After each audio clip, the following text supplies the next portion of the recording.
ঝগড়া করে হলেও স্ত্রীকে চারটি কথা বলবেন না, তাহলে স্ত্রীর মন থেকে আপনার ভালোবাসা আল্লাহ উঠিয়ে দিতে পারে।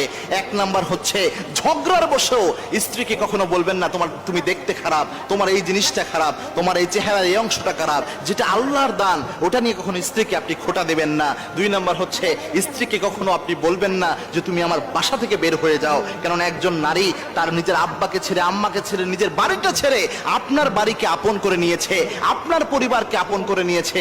যখন বাড়ি থেকে আপনি বের হয়ে যেতে বলেন, সে নিজেকে অস্তিত্বহীন মনে করে, এরকম আঘাত তাকে কখনো করবেন না।